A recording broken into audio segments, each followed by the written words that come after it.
반갑습니다. 오늘 3월의 첫 주일, 사순절 첫째 주일에 주님 앞에 나와 예배하는 우리 모두에게 예수 그리스도 우리 주님의 은혜와 평강이 충만하시기를 간절히 기원합니다. 아멘.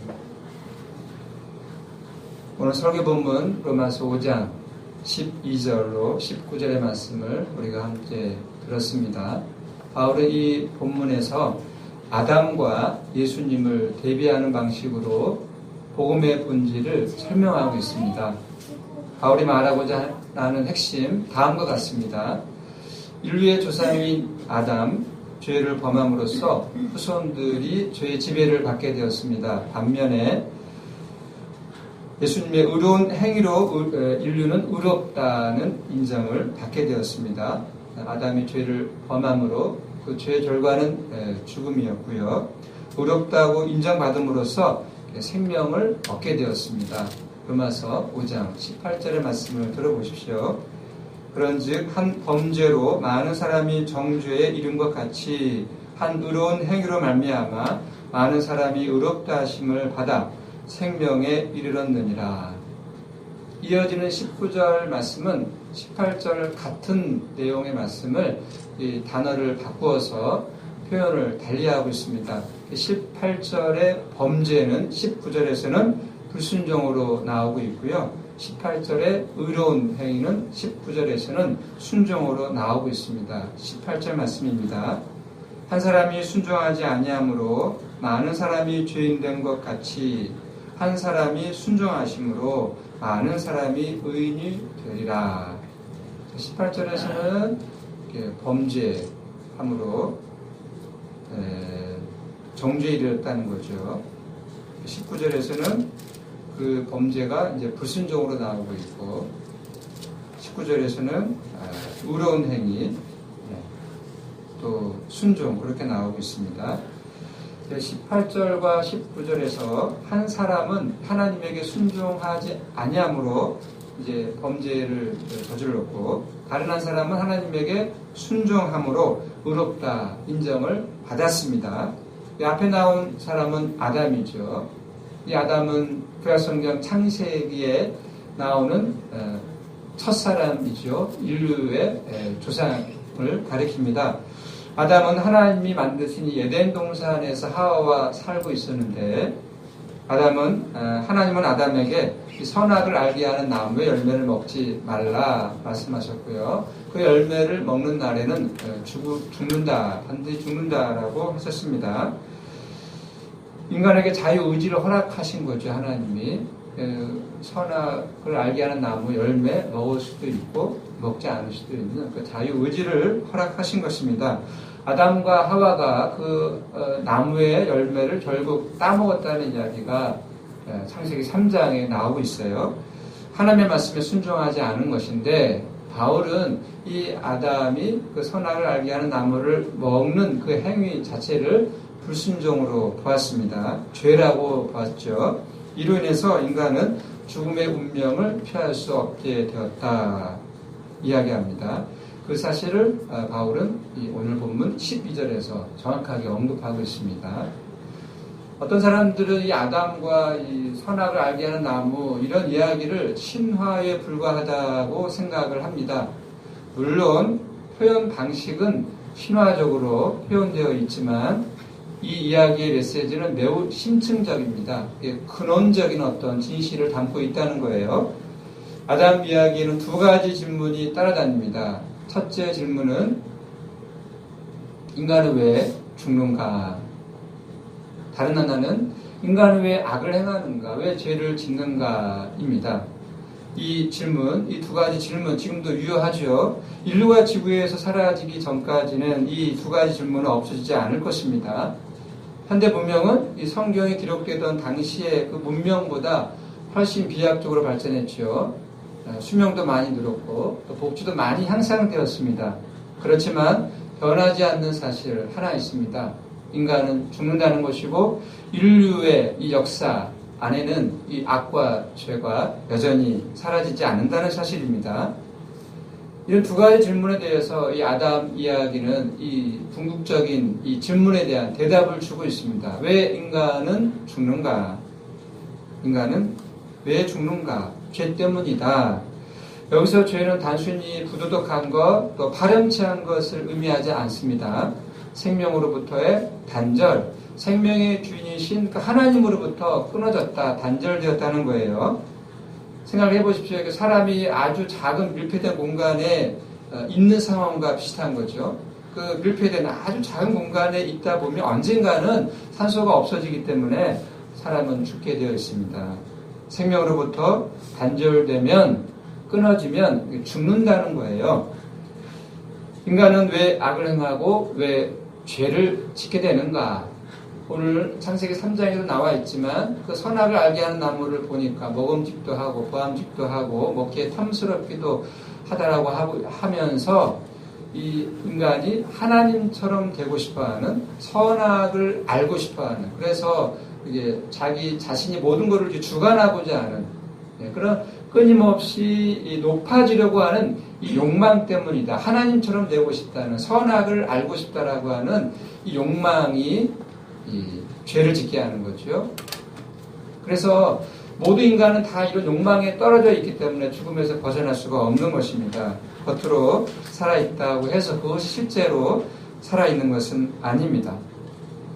그러니까 이런 이야기, 왜 인간은 죽는가, 왜 인간은 죄를 짓는가, 이런 이야기가 관념적으로 들려진다면 우리의 일상의 삶을 근거로 해서 생각을 하시면 됩니다. 우리는 왜 짜증을 내게 될까요? 왜 이렇게 마음이 상하고 왜 불안해지는 것일까요?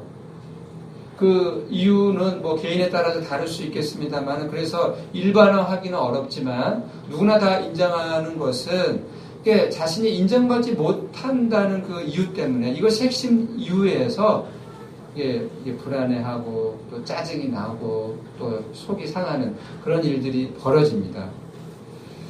이게 우리가 뭐 가난해지는 것, 또 장애를 갖게 될 때 불안해하는 이유가 다 이게 이게 다른 사람으로부터 인정받지 못한다라고 하는 이런 이유 때문이거든요.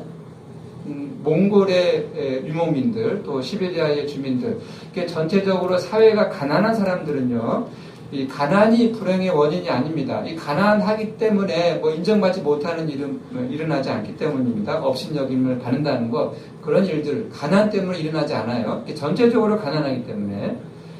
아담의 불순종으로 인해서, 그의 죄로 인해서 인간이 죽음에 이르게 되었다는 이 바울의 주장은 정말 인간 실존에 대한 정확한 진단을 내리고 있습니다.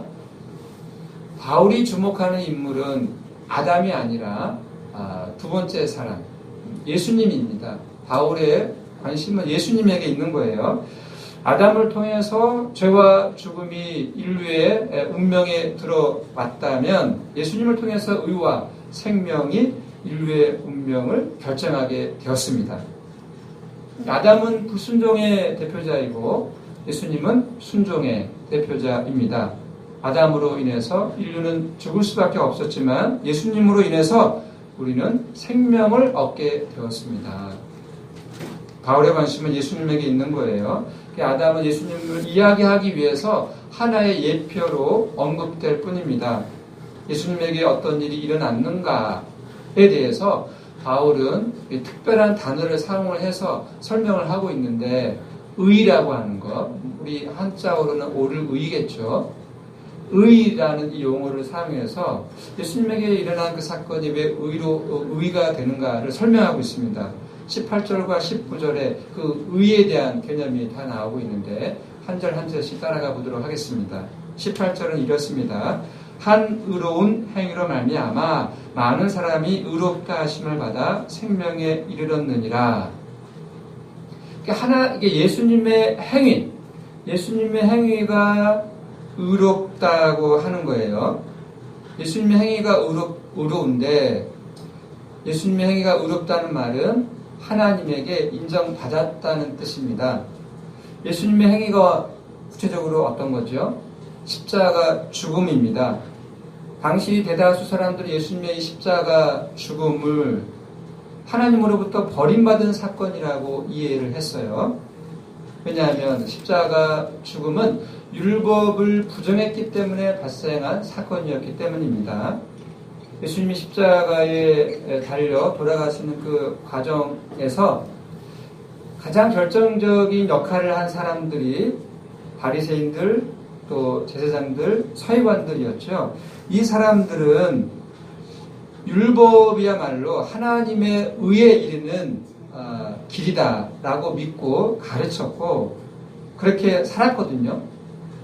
그런데 그들이 이 예수님을 보니까 예수님은 안식일 법을 어기고 사람들을 고치기도 하고 또 예루살렘 성전에서 이 장사하는 사람들을 내쫓음으로써 이 예루살렘 성전이 대단히 중요한 장소였는데 건물이었는데 그 예루살렘 성전을 이 상대화한 이 예수님의 행동을 보고 이 예수님은 이 하나님 앞에서 불의한 자다.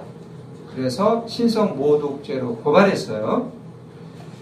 그들의 눈에 예수님은 그렇게 보였던 거죠. 하나님 앞에 불경한 자다.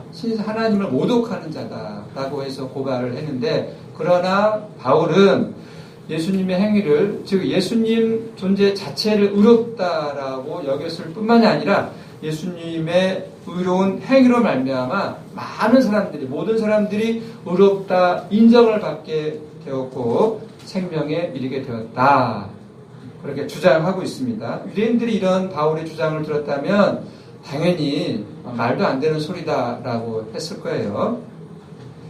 18절, 19절 말씀은 이렇습니다. 한 사람의 순종하심으로 많은 사람이 의인이 되리라. 예수님의 순종이 그 십자가의 죽음을 염두에 두고 하는 말입니다.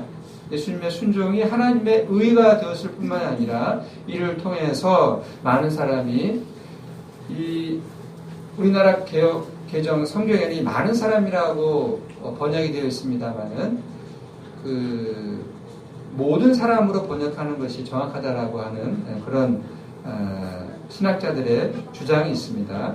많은 사람 하면 제외되는 사람이 있는 어떤 인상을 갖게 되잖아요.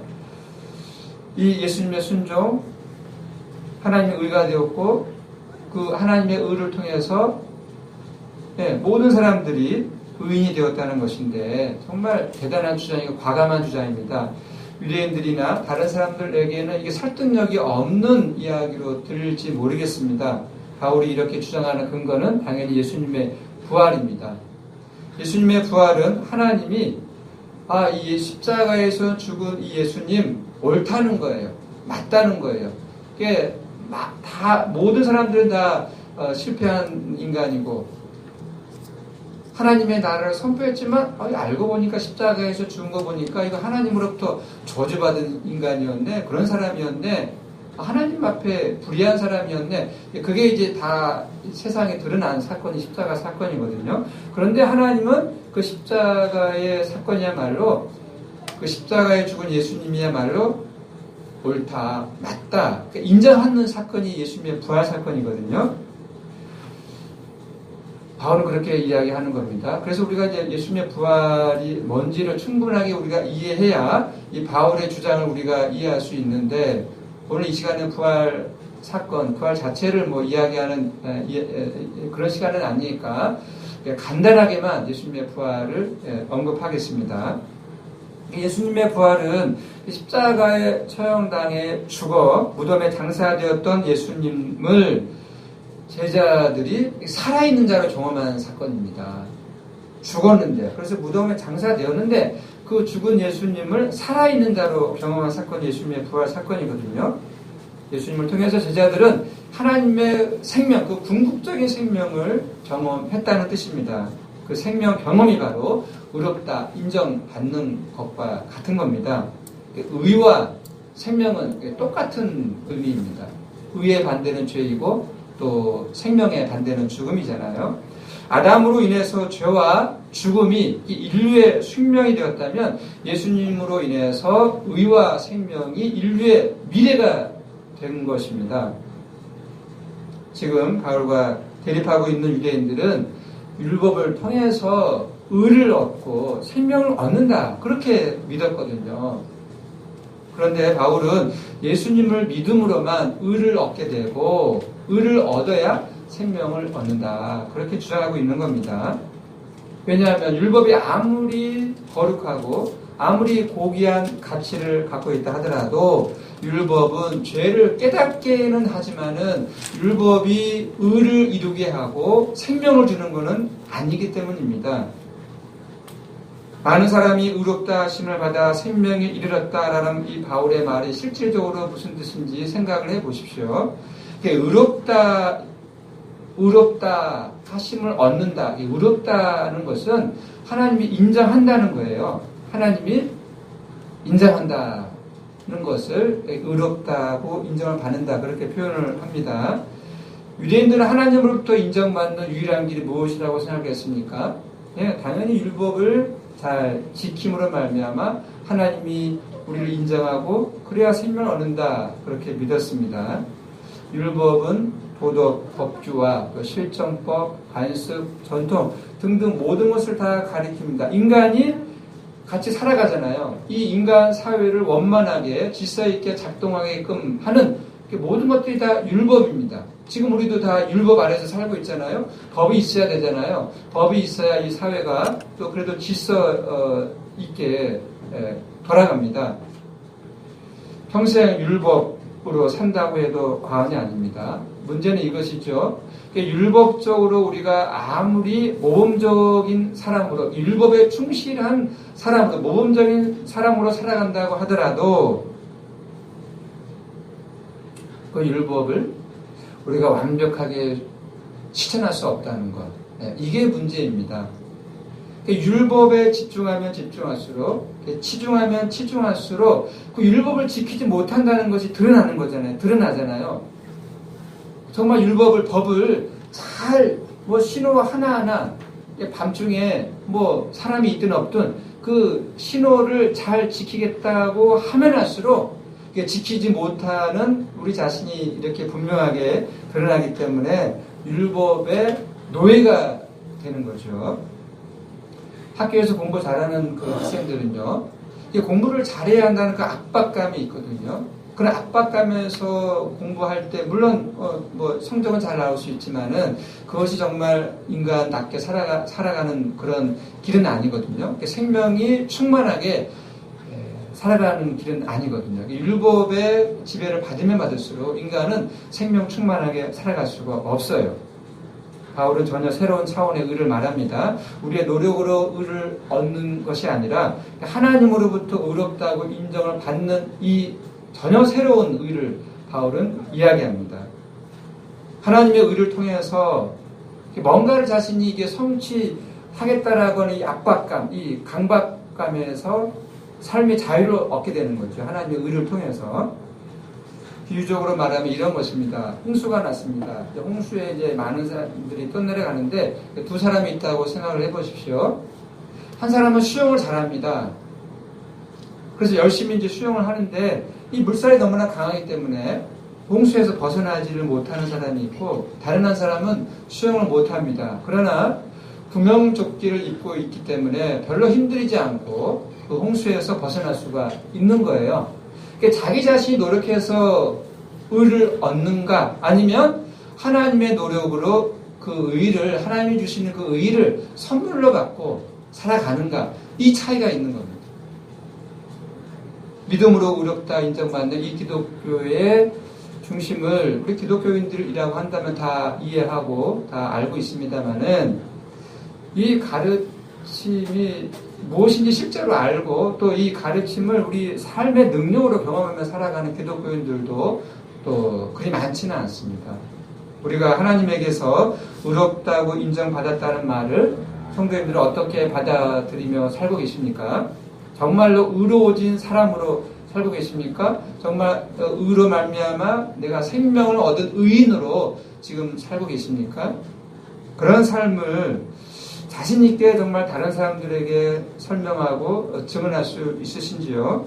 아니면 여전히 율법 완성을 위해서 정말 자기 자신이 자신의 삶을 완성시키려고 정말 고분분투하며 살고 계십니까? 하나님이 우리를 의롭다 인정하셨다는 말은 여러 가지를 좀 표현하고 있는 겁니다. 하나님이 우리를 인정한다는 거잖아요.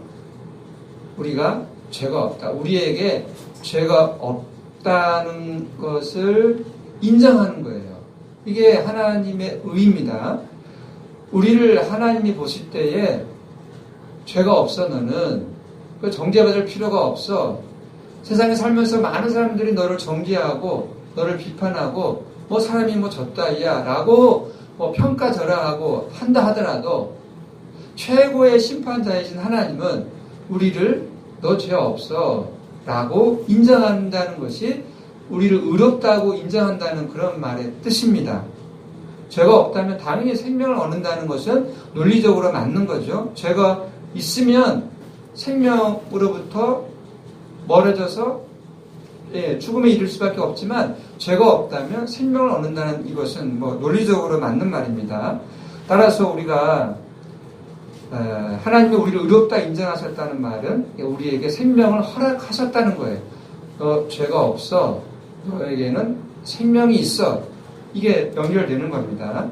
그래서 예수님은 그렇게 말씀하셨죠. 나를 믿는 자는 죽어도 살고 살아서 믿는 자는 영원히 죽지 않는다. 즉 생명이 있다는 거예요. 그런데 우리가 의로워졌습니다. 생명을 얻었습니다. 그런데 이 사실이 눈에 보이게 분명하게 확연하게 이렇게 드러나지를 않아요. 저 사람이 뭐 죄가 없는 뭐 생명을 얻었는지 생명이 있는지 없는지 그게 뭐 확연히 드러납니까? 뭐 우리가 다 이렇게 살아 있는데 뭐 살아 있는데 생명이 없다 있다 말하는 기독교가 좀 이상하다 이야기할 수도 있겠는데 표시가 나지 않습니다. 예수님을 믿어도요 삶의 조건이 달라지는 거 없습니다. 가난한 사람이 예수님 믿으면 하루아침에 부자 되는 일 없습니다. 뭐 준비에 걸렸는데 예수님을 믿으니까 병에서 낫는 일 없습니다. 그러나 완전히 달라지는 것 하나 있습니다. 우리의 영적인 시각이 달라진다는 거예요. 우리에게 일어나는 모든 일들을 하나님의 의로 보는 거죠. 우리에게 여러 가지 많은 사건들이 일어나는데 하나님이 그 가운데서 우리를 의롭다 하시고 우리를 인정하시고 그러니까 사랑하신다는 이 영적인 시각은 이거는 사라지지 않는 거죠. 이런 영적인 시각이 우리에게 생깁니다. 이거는 분명합니다. 예수님은 하나님 나라 가까이 왔다고 이렇게 선포하셨잖아요. 그러나 하나님 나라 가까이 왔다고 해서 그 당시 로마 제국이 그 강력한 제국의 통치가 뭐 이렇게 약해지는 일 없었습니다. 가난하게 살던 사람들 여전히 가난했고요. 아픈 사람들은 여전히 아팠습니다. 뭐 사업이나 정치 뭐 이렇게 뭐 성공하는 사람도 있었지만 실패하는 사람도 있었어요. 예수님이라고 해서 밥을 드시지 않았는데 늘 이렇게 뭐 배부르고 그런 일 없습니다. 그러나 예수님은 하나님 나라가 우리 삶의 중심에 들어왔다는 사실을 알아보았고 그것을 믿었고 그래서 하나님 나라를 선포할 수 있었습니다. 그래서 예수님은 무엇을 먹을까 마실까 입을까 염려하지 말고 하나님 나라와 의를 구하며 살라고 외칠 수 있었던 거죠. 우리가 예수님을 믿고 그래서 하나님의 의를 우리가 받아서 인정을 받고 죄가 없고 생명을 얻었다는 이 사실이 외적으로 눈에 보이게 증거되는 일은 없습니다. 우리에게 영적인 시각이 우리에게 들어오는 거죠. 하나님의 사랑이 우리에게 들어왔고 그 하나님의 사랑으로 우리 가운데 일어나는 사건들을 우리가 보게 되는 거죠. 이게 놀라운 사건입니다. 사실은 하나님이 우리를 의롭다 인정하셨다는 사실은 우리의 삶이 즉 우리 자신이 하나님의 인정을 받을 정도로 귀하고 아름답다는 거예요. 우리 자신이 우리의 삶이 귀하고 아름답다고 하나님은 인정하십니다. 이 사실을 느끼며 사는 사람이 있고 전혀 느끼지 못하고 살아가는 사람이 있습니다. 지금 우리는 의와 생명이 충만한 느낌으로 현재를 살고 계십니까? 아직 거기에 이르지 못했습니까? 그렇다면 현재 있는 모습 그대로의 우리를 하나님이 의롭게 여기신다는 사실에 건성으로가 아니라 정말 실제로 진지하게 눈을 돌려야 합니다. 다른 사람처럼 뭐 학문이 깊지 못해도 뭐 많이 배우지 못해도 새소리는 들을 수 있고요. 다른 사람처럼 넓은 집에서 살지 못한다고 해도 집에서 굽는 그 빵 냄새만으로도 행복할 수가 있는 거예요.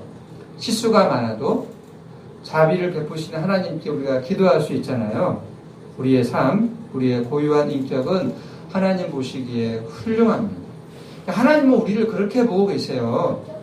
자신의 잘못이나 약점을 합리화하라는 말이 아닙니다. 고칠 것은 당연히 고쳐야겠죠. 현재 그대로의 인생에 하나님의 의가, 하나님의 생명이 정말 공기처럼 태양의 빛처럼 가득합니다. 우리의 삶에 하나님의 의가, 하나님의 생명이, 하나님의 자비와 사랑이 가득합니다. 공기처럼, 태양의 빛처럼 충만하다는 거죠. 놓치고 살아갈 뿐이죠, 단지.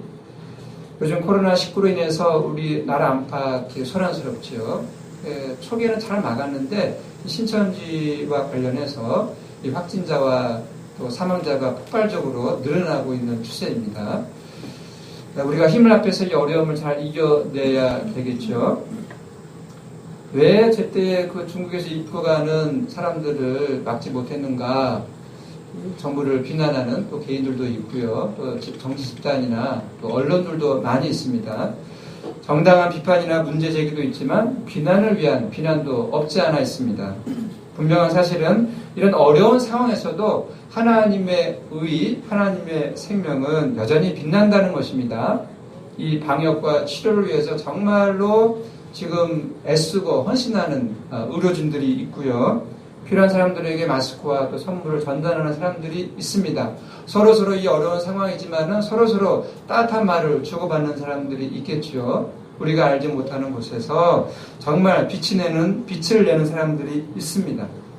더 근본적으로는 새봄이 다가오고 있고 새들은 날아다니고 있습니다.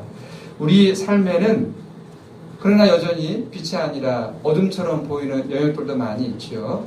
알코올 중독자들, 범죄자들, 또 노숙자들도 있습니다.